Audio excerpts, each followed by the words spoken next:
മാതൃഭൂമി തൊഴിൽ വാർത്ത October volume 31 issue 52 തൊഴിലവസരം. കെൽട്രോണിൽ ഒഴിവ്. Kerala state electronics development corporation ലിമിറ്റഡിൽ വിവിധ തസ്തികകളിലേക്ക് അപേക്ഷിക്കാം. കരാറടിസ്ഥാനത്തിൽ 1 വർഷത്തേക്കാണ് നിയമനം. 2 വർഷം കൂടി നീട്ടിയേക്കാം. തസ്തിക എഞ്ചിനീയർ 3 ഒഴിവ്. യോഗ്യത 60% മാർക്കോടെ BE BTech. തസ്തിക ടെക്നിക്കൽ അസിസ്റ്റൻ്റ് ഒഴിവ് 2. യോഗ്യത 60% മാർക്കോടെ ത്രിവത്സര ഫുൾ ടൈം ഡിപ്ലോമ. തസ്തിക ഓപ്പറേറ്റർ ഒഴിവ് 1. യോഗ്യത 60% മാർക്കോടെ ITI. വിശദവിവരങ്ങൾ വെബ്സൈറ്റിലെ വിജ്ഞാപനത്തിലുണ്ട്. അപേക്ഷ കെൽട്രോൺ വെബ്സൈറ്റ് വഴി ഓൺലൈനായി സമർപ്പിക്കണം. അവസാന തീയതി November 2. Website keltron.org. KINFRA management executive. Kerala industrial infrastructure development കോർപ്പറേഷനിൽ മാനേജ്മെൻറ്റ് എക്സിക്യൂട്ടീവ് തസ്തികയിലേക്ക് അപേക്ഷിക്കാം. കരാറടിസ്ഥാനത്തിൽ 2 വർഷത്തേക്കാണ് നിയമനം. തസ്തിക പ്രോജക്റ്റ് മാനേജ്മെൻറ്റ് എക്സിക്യൂട്ടീവ് ഇലക്ട്രിക്കൽ ഒഴിവ് 1. ശമ്പളം 30,000 രൂപ.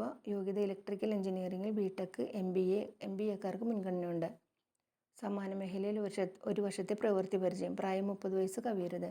തസ്തിക മാനേജ്മെൻറ്റ് എക്സിക്യൂട്ടീവ് ഫിനാൻസ് ഒഴിവ് 1. ശമ്പളം 30,000 രൂപ. യോഗ്യത CA CMA ഇൻ്റർമീഡിയറ്റ്. 2 വർഷത്തെ പ്രവൃത്തി പരിചയം. പ്രായം 30 വയസ്സ് കവിയരുത്. അപേക്ഷ 2 തസ്തികയ്ക്കും CMD വെബ്സൈറ്റ് വഴി ഓൺലൈനായി അപേക്ഷിക്കണം. അവസാന തീയതി ഒക്ടോബർ 29 5 PM.